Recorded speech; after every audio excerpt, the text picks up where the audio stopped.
Hello, and welcome to the Let's Talk Transformation podcasts. In today's episode, we will be discussing resilience and performance mindset. I am delighted to welcome Luke Tyburski, an athlete, performance coach, and endurance adventurer. Luke, welcome to the show. It is absolutely a pleasure to be here with you, Susie, and I'm excited to chat with you. Likewise, it's a pleasure to have you. Luke, you had dreams of becoming a professional footballer, and you achieved those dreams until you had to retire in your 20s. And you have since also taken on some physically and mentally grueling feats, like toughest ultra endurance challenges and things like that. We'll come back to that later. But you now work with teams, organizations, and leaders to increase their mental performance and strengthen their minds, but also their focus. So to enable optimal performance, but also well-being. We were discussing a bit before the show, and you were telling me about your story. And I would love for you to share a bit of your story with us and what inspired you to actually work on this subject today with teams and organizations and individuals in organizations. Yeah, I'll give you the brief version because my story can get a little bit long-winded. I've had many lives, as I say, but you touched on it there. As a child, the only thing I ever wanted to do was to be a professional footballer. And I grew up in Australia. Obviously, we called it soccer there, and that's all I ever wanted to do. And I was very driven from a young age, not because I had pushy parents or not because I had a soccer player, dad or uncle, anyone, mentor, really. It was just a sport that I played that I loved. So I had my first love as kicking the ball around. And the reason why I want to bring this next part up is it makes sense throughout the rest of my life. Was my parents installed a couple of traits in me that have really helped me get to where I am today. And also there've been threads that I've pulled on my entire life and now in my coaching and my speaking. And one is that of curiosity. My parents were always encouraging for me to try new things, climb higher on a tree. But also understand that with your curiosity, sometimes there can be a point where it can become detrimental. So the first point that trait they installed in me, and I don't think it was intentional. It was just that they wanted their kids to be curious. I have a sister, and she's the same way. And the second one was, and this is something that's really stuck with me, and also I have been told by a few people it can be controversial, that just because you work hard doesn't mean that you'll be successful. It's all about the definition of success, isn't it? One's own definition of success, I mean. Yeah, exactly. And just because you are putting the work in, bottom line, life isn't fair. So if you're putting in, 16, 18-hour days every day for, years, doesn't mean that you're going to achieve what it is you set out to achieve. But if you don't work hard, this is the thing that they used to sort of follow up with. If you don't work hard, then your chance of success drops significantly. So it was those 2 points that my parents installed with me very early on. I don't think it was intentional. Hard work one, yes, but the curiosity one, not so much. And I traveled around the world playing football, and I never played in any top leagues. I played in the lower level leagues, and played in Australia, the USA, Belgium, and a little bit in the UK. And at the age of 28, after battling with physical injuries and also my mental health declined, battling with depression, insomnia, twice I didn't want to live anymore and stood on tops of bridges, wanting to take my own life. And I decided to retire when all that was going on. And I did, it sounds crazy, but I did what I thought was a good idea at the time. Sign up to one of the world's toughest ultra endurance challenges, which is named the Marathon des Sables, where you run 6 marathons in 7 days through the middle of the Sahara Desert. Wow. And started this new career of mine that was being an adventurer, going around the world, doing these big challenges and writing books about them, which I've done, have documentaries made about these challenges, which I've had made, and standing on stages all over the globe, sharing the journey that I've been on through these challenges. Now, here is where my life I don't want to say pivoted. I realized that I could make a bigger impact, and it started to move in a different direction. Was, yeah, it's great to have these films made and do these adventures and write books and talk about my adventures. But what I realized was when I would speak on these stages at events and at corporate events as well, and different sort of days that they had on, was people would ask me, yeah, okay, you're able to run hundreds of miles and cycle days on end and swim between continents, but how do you do it? And I would come up with sort of like an off the cuff answer as, you've got to be determined, you've got to work hard. And then I realized, hang on, I need to dig a little bit deeper here. How do I actually continue to push myself physically and mentally, even in preparation for these big events, and then when I'm doing them? And I realized that the way that I view the world, think on a daily basis, which then enables me to take action, isn't how everyone else did, because I didn't view myself or think of myself as anyone different to anyone else I met. But when I was started to do these keynote talks many years ago, I realized not everyone thinks the way that I do. So I went on this direction to share the knowledge that I've gained through being a professional athlete, through playing all around the world, overcoming obstacles and adapting to setbacks. And then through my ultra endurance career, that's been the last 10 years, when things get really tough, how do I then continuing to take one step forward in that moment? And I've been able to translate that into day-to-day tools, steeped in sports psychology, performance psychology, because I love that topic. And you and me both. I've dove into that a lot over the last sort of 10, 15 years. But I've come up with ways that I can translate that into pretty much all industries, because I've spoken to companies, individuals, teams, non-sporting teams, but also sporting teams all over the world, to help them overcome obstacles and adapt to setbacks, while seeing these opportunities on a daily basis that they may have missed otherwise. It's great, isn't it? Because for me, we're back to curiosity. So using curiosity again to sort of operationalize and understand something, and then serve others with it. I love it when you talk about, you often say it's about the conversations we have with ourselves. Can we just spend a little moment on that, getting curious about that? What does that actually mean for you, Luke, and how do you translate it for people? Yeah. Well, I'm laughing because I'm setting myself up here.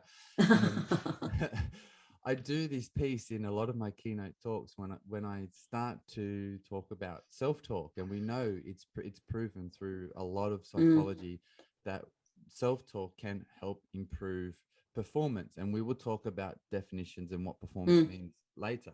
So we'll just park that there, but we can improve our performance through self-talk. Yeah. And I will say to people, put your hand up if you talk to yourself on a daily basis. And I'm sure everyone puts their hand up, no? No, the thing is, wow. I've done hundreds and hundreds of talks all over the world in all different countries and different cultures. Not everyone puts their hand up.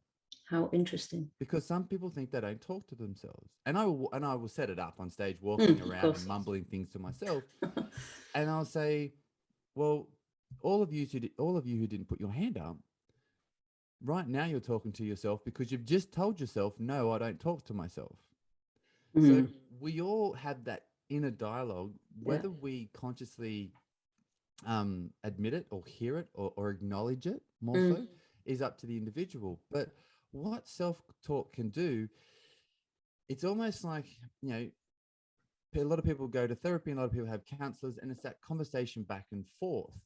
I find it's a great first step to either going to see someone if you're battling with a problem, whether that's mental, physical, or even just simply like you're struggling with a work problem. Because getting out of your own head and actually having that conversation and saying the words out loud, or even just to yourself, consciously choosing the conversation that you're having with yourself, rather than letting those thoughts that you have in the back of your mind dictate that conversation.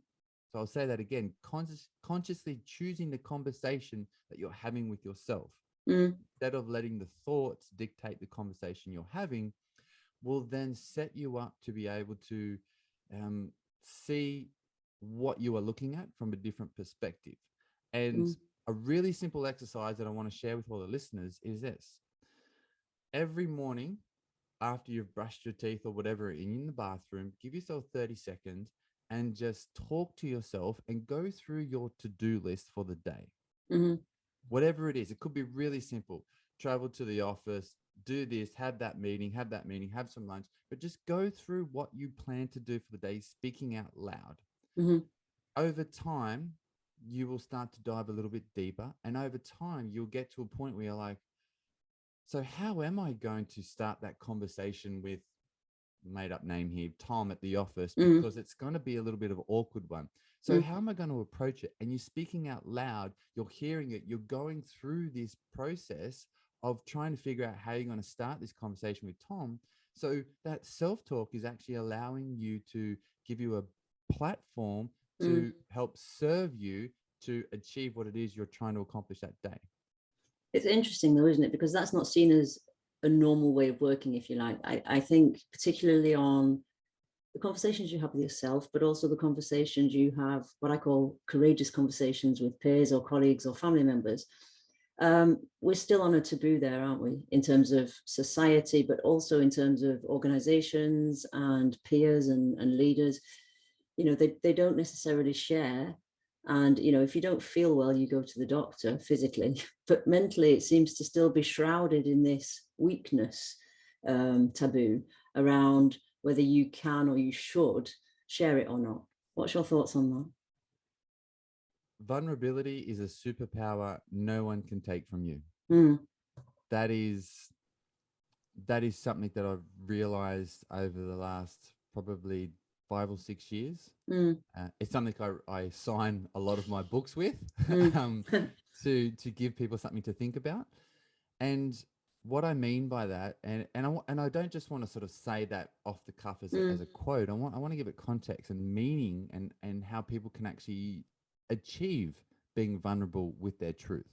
mm, Because it's like, yeah, how do I talk about my inner thoughts to others, and how do I go deep with those inner thoughts with others who maybe I know well or don't know so well? mm, But it's like anything. I come to this from a sporting background. So, I work with what I say is corporate athletes, mm. and and I like and the that. people who are in the corporate world who Yeah. are quite literally, I want to make them think like athletes, because with athletes who are training their mind to achieve their physical performance, they don't see a problem Mm, as a significant end.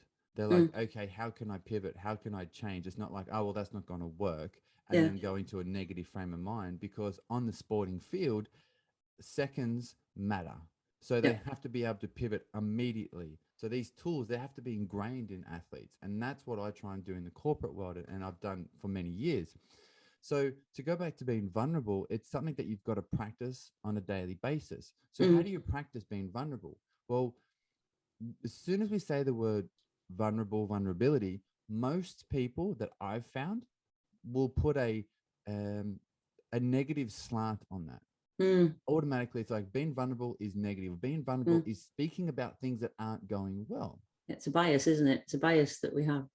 Exactly, Susie. There is that bias. Mm, But how about we start with something that's a little bit easier, with let's be vulnerable with our truth on a daily basis, even when it's a positive. So the, when I work with individuals and corporations, I get people to practice this on a daily basis. When someone asks you, how are you that day? Actually tell them. If yeah. you are great, if you are absolutely fabulous, when someone says, Luke, how are you today? If I have no worries in the world and I am great, I will say, you know what? I'm absolutely fabulous. Thanks. How are you? Mm, And you do that consistently over each day. Now, the next day, I might just be good. And I say, I'm good. Thanks. But practicing being vulnerable with your real truth is something that's going to be like a skill, and you get better at it. So then when you're having a bad day because of maybe some personal issues and someone says, how are you today? mm, You don't have to share your inner thoughts and what you're going through at home or internally, but you just say, oh, I'm just having one of those tough days with a few things at home. I'm going to try and work through it.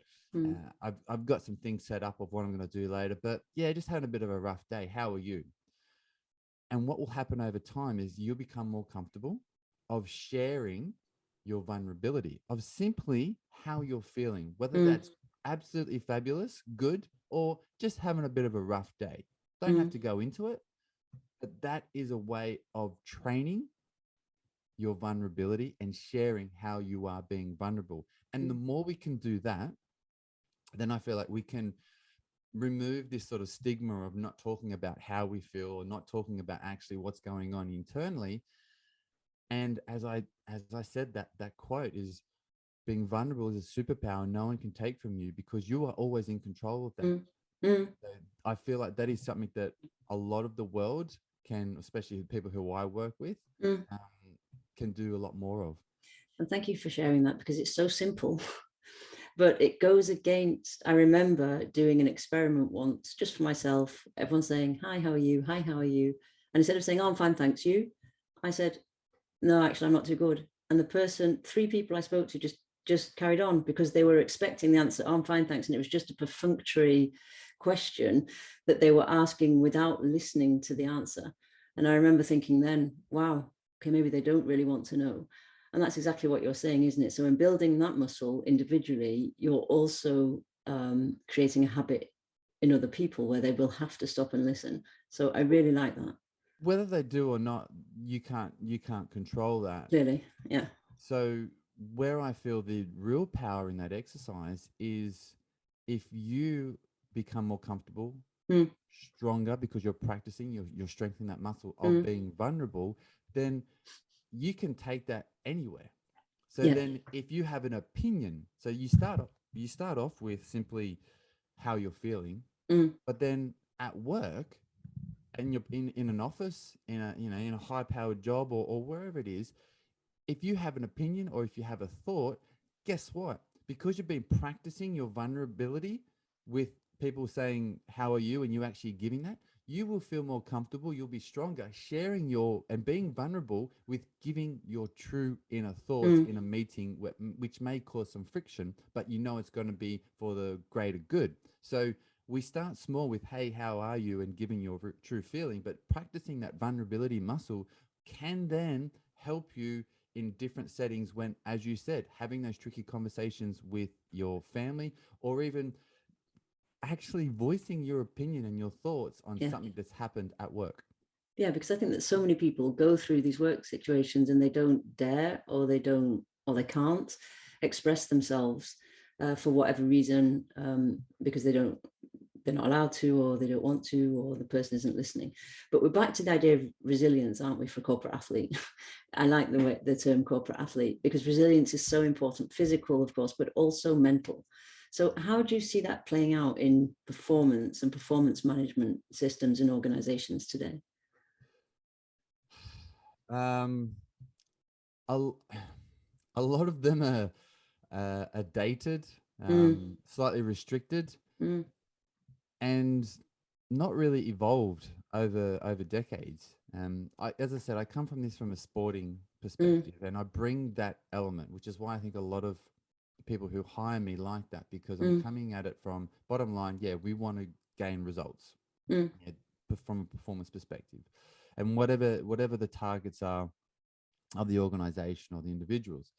So, but things haven't really evolved from my time. And in sports psychology and performance psychology, you see progress in players and individuals who grow throughout their career because they're constantly practicing these different techniques. And science, sports psychology or performance psychology, call it whatever you want, is always looking at different ways, solidifying thoughts and solidifying ideas of how to perform better.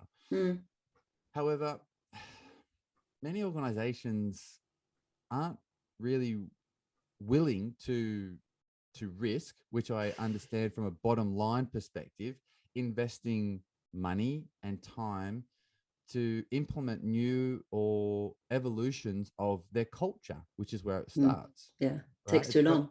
It's got to be the culture. Yeah, it takes too long. We've got to get a return on this. takes too long. And even implement new systems to encourage employees in how they, and I'll use my definition of mindset, how they view, think, and act on a daily basis. What I see is there's a lot of box ticking exercises, but not a whole lot of out of the box doing, if that makes sense. So I have answers to fix some problems, but not all. But at the same time, there is still that resistance, especially from big organizations. And I've had some experience with this where I've gone in and I've delivered workshops and talks, and I've had great results from it, great feedback, and I've been asked to return.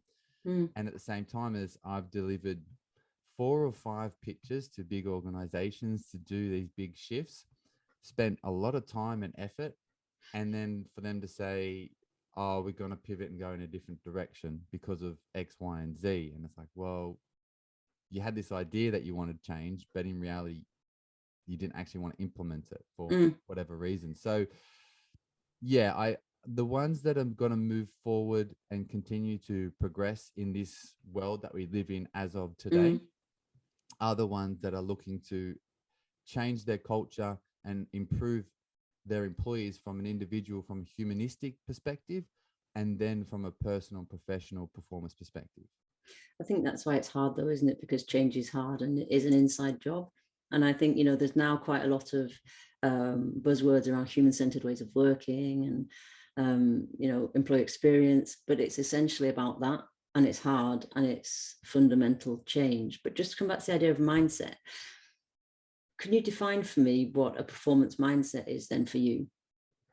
Yeah, performance mindset for me is, as I said, my definition of mindset is how we view, think, and act on a daily basis.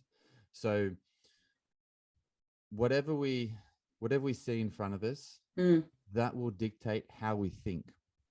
Right. Right. No matter what it is, who it is, what it is, any situation, scenario, outcome, individual, whatever it is, how we see it and how we view it will dictate our thoughts. And we know through science, our thoughts will then determine our actions. Yeah. So, which is what I always sort of come back to, is my definition of mindset is how we view, think, and act on a daily basis. And the performance mindset is, well, we are all high performers, right? Every single person in the world is a high performer. It just depends if we actually act on it.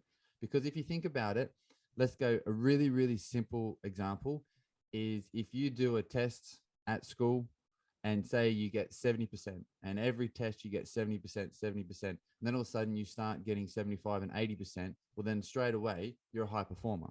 Well, let's drop it right down. Let's say you constantly get 50 to 55% on your tests. And then all of a sudden, because you're through study, because of work, you start getting 55 to 60.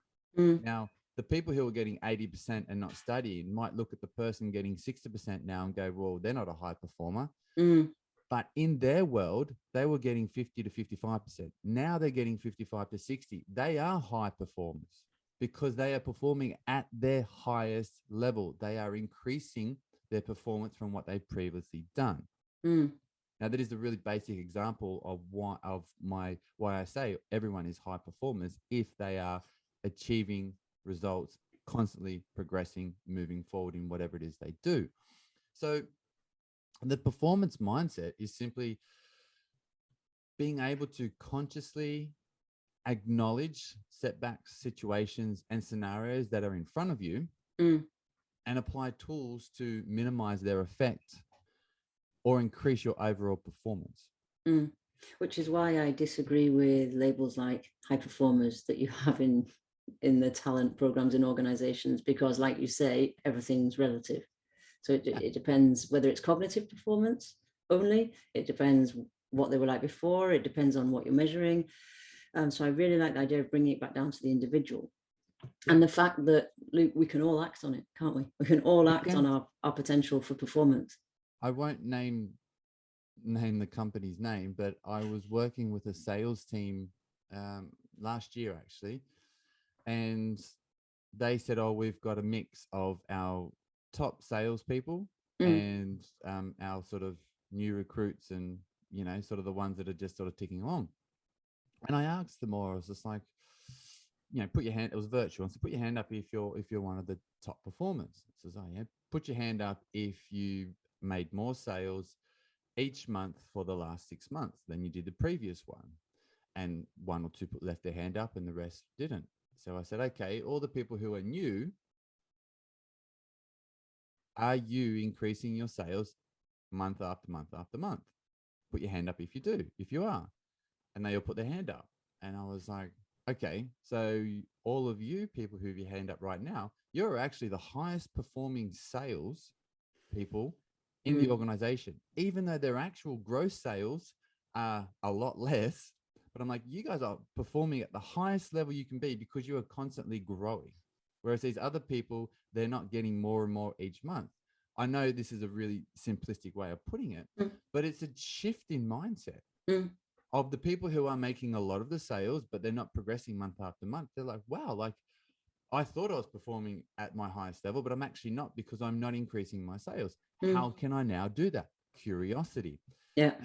And the newcomers and the people who are just starting off in the sales team, they're like, okay, well, I've got to keep working hard and I've got to keep doing what I'm doing and I've got to maintain that progressive arc and keep trying to figure out new ways to, you know, gain more sales if that starts to plateau out. So it's that shift in how they view themselves, how they think about what they're trying to achieve, and then what it is they're actually implementing on acting, whether it's verbal or physically, to achieve their sales target. So that's just a small example of how that is actually applied in the real world. It's back to the focus though, isn't it? About getting them to really hone into and maybe get into a state of flow where they can actually create performance for themselves and focus on what they want to do and how. I mean, we first met during the pandemic on these discussions on mental health and burnout and things like that. What effect are you seeing from the pandemic today on performance mindset, if you like? Has it given people the time to sit back and actually focus and think, or the opposite? Somewhere in between. Because I feel like there are a lot of individuals and organizations who haven't completely accepted the landscape of the world, and the business world, and how it has changed and is going to change. So what I mean by that is, I think a lot of people are waiting for things to go back to how they were pre-pandemic, but I feel like there has been too much of a shift and just too much of a change in how people work, how people are living their lives. We're too far forward to go completely back. Yeah, and completely. there are both positives and negatives to that. So I think the perceptions of what is normal now within the corporate world and even in daily life, I think it's still settling. We haven't, it's like anything, like a tornado or a cyclone can go through a town. And when it's going through the town, it's all mayhem. But then when it leaves, you've actually got to go around and go, okay, like look at the damage. And then you think, okay, yeah, like the house is still standing. Okay, the fence has been blown down. Okay, we need to fix that. But then you've also got to go inside of your, and this is obviously a metaphor, go inside your own home and look at what has actually been damaged, maybe that we can't initially see. And then we have to say, well, what are we actually going to fix? What is actually important to us? And what can we just sort of let not, you know, what can we not need to spend our time and effort to try and fix? So I think we're in that stage now where hopefully, fingers crossed, touch wood, all the rest of that, is that maybe we're at the back end of it. I hope Not so. quite at the stage where we've got to now see where the dust settles. I think we're still not quite completely finished, but we're at the back end of it now. And I think over the next maybe 12 months, we'll get to that point where now we have to survey how the dust settles, so to speak. What does it actually look like to perform in the corporate world in 2023? And what does it actually mean to be an individual living in whatever country that you're living in in 2023 and what is important to me in my own individual and personal life in 2023, and then trying to work towards accomplishing that. It's almost like a reset. And what would your recommendation be for organizations looking to create a space for that reset, or to encourage or empower that reset? Hire me. Over and above hiring you.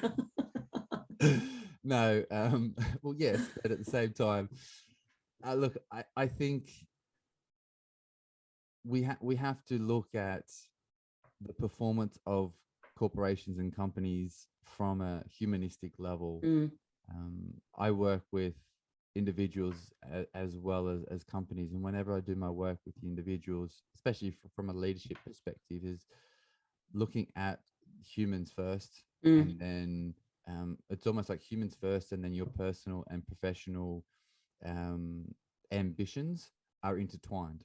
Yeah. So can we connect on a human level? And I think the culture of a lot of corporations will come into question now, after, or at the back end of this pandemic and what's been happening. So I think it's a case of how can we, what's the right phrase? How can we create an environment for these individuals to feel comfortable to then express themselves, be themselves, and create an opportunity for them to grow out of this phase of life that we've been through. And I think the ones who are open and willing and curious about change, and are not hoping or wishing and dreaming for things to go back to somewhat to what they were post-pandemic, because as I said, from an individual level, people have just changed because of this experience that we've all had. So I think organizations need to see, okay, what we've previously done may have worked, but the world, the landscape have changed. We still don't know what that looks like, but how can we really take care of our employees from a human perspective, and then give them some more tools or give them ways of trying to continually be those high performers, be their best on a daily basis, so that then they will want to continue growing as an individual, not just from a professional perspective, but also from a personal perspective as well. And it's not easy to do, but it's those companies who are willing to be curious and try something different are the ones that I think will give them the best chance of seeing different results in a positive way. So we're back to curiosity again, aren't we? And just coming back to curiosity, time is running, but I do have another couple of questions for you. And one of them is me being curious about what's the most transformational part of your journey so far, because you've been through some extreme experiences, you've been through a lot of learning, you've been through a lot of formalization of this learning, and you're now putting it at the service of other people, which is brilliant. What would you say is the most transformational part of that journey? Wow. Just a small question for the end. Yeah. I feel like every ultra endurance challenge that I do, I have some sort of transformation through that. I tell people, well, I get asked all the time, why do I do these big physical challenges? And these days it's because that's where I go and learn about myself. But I think the biggest shift that I've had through transformation was in 2015, I created and went out to complete a 2,000-kilometer triathlon from Morocco to Monaco, where I swam between Spain and Africa, and that sounds ridiculous, cycled the entire southeast coast of Spain before running from the Spanish-French border to Monaco, all in 12 days. I had a very small crew of 4 people come out and help me, and we went out and did that. It's never been done before. It's never been done since. There are many reasons why, but it was at the end of this this big challenge. I was physically broken. I had torn muscles. I was adrenally fatigued because of the years building up to this, that I was battling with my mental health very badly. I hid it from the world. I hid it from my girlfriend at the time, who's now my wife. I hid it from everyone, and I was just really ashamed about it and didn't quite understand it. And my way of dealing with it was train more and just get on with it. Not healthy at all. So that is context. I went out and then did this 2,000 kilometer in 12-day triathlon, and it completely ruined me physically and mentally. And I was left quite literally curled up in a ball, weeping in my back garden, just because I was like, I have no idea how I'm going to live anymore. I was just in a really dark hole. Thought the ultimate triathlon was going to fix me, for lack of a better word, but it didn't. It left me physically, mentally broken. Now, I was seeing a psychologist, a psychotherapist, I should say, for my mental perspective to help me improve that. But physically, I was completely broken. My endocrine system stopped functioning how it should. So your hormones, I stopped secreting certain hormones, and I was having headaches for the first 6 hours I was awake. I was sleeping 14 to 15 hours a day. All your cycles were completely turned upside Everything down. was messed up. So this made me stop because I had no choice. I could barely walk a mile without feeling absolutely exhausted. And I had to stop and look at every element of my life to assess what was important and what I truly wanted to achieve. And were those actually worth the pursuit? So what I learned was that asking myself the question, what are you waiting for? Right? It's like, what are you waiting for to do this? What are you waiting for in terms of that you want to achieve in your life? It was that you don't need permission to go and do it. So creating this space of me actually stopping encouraged me to look at my life and go, well, okay, what are the things that I really want to achieve? Okay, I want to achieve A, B, and C. Okay, well, why aren't you doing it now? Why aren't you starting to implement that to go and achieve it? What are you literally waiting for before you start living the life that you want? Because it's your life, and you don't have to justify how you live it to anyone. So that was the most transformational part of my life right now. This was sort of happening in 2016. Okay. And it was just a case of really someone like, it felt like it was shaking me, say, well, what are you waiting for? And who are you waiting for permission from in order to go out and live your life without justification to anyone? What's stopping you from doing that?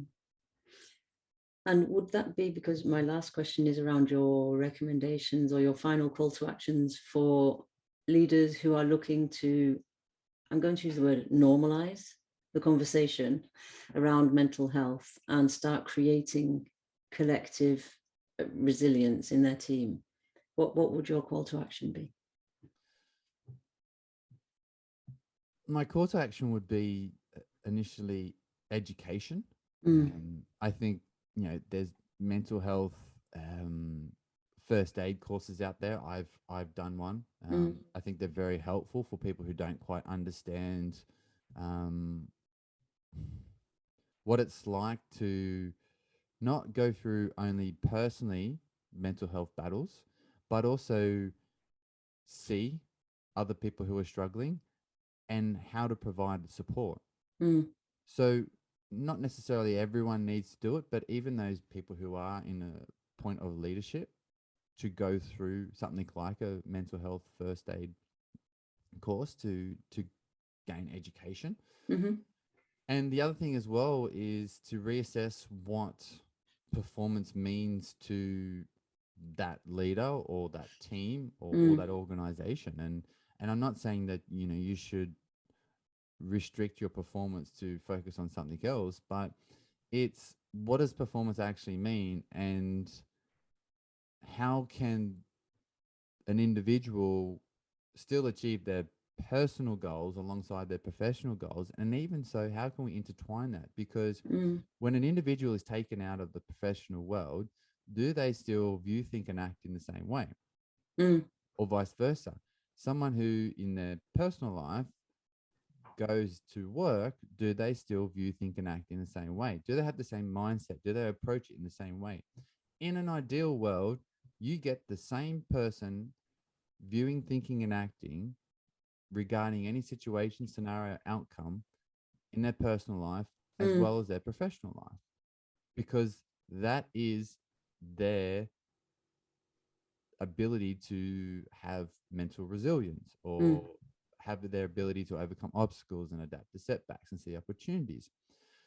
So if people aren't shifting from viewing, thinking, and acting one way from their professional lives and then going to something different in their personal lives, that's just going to cause stress. So can we create an environment through education, understanding, and also growth in the workplace to not only help people achieve their performance goals from a corporation perspective, but can we provide tools and support to these employees, to these teams within the organizations, to encourage them to be who they are at work, the same time as they are at the same person outside of work, because the tools that you're providing them as an organization, I should say, they can use them in their daily lives. Now that would be cool. Yeah, to bring both people back together as one, and so that they can show up as they show up, whether it be in the professional life or in their personal life. Exactly. Thank you, Luke. I'm going to leave our listeners with education, growth, and guidance, whether it's in personal life or professional life. Luke, thank you so much for coming and sharing your learnings, your story, and your insights. Where can people find out about more about what you do? Yeah, you can find me at luketyburski.com. That's my website for everything that I do, for keynote talks, for workshops and things like that.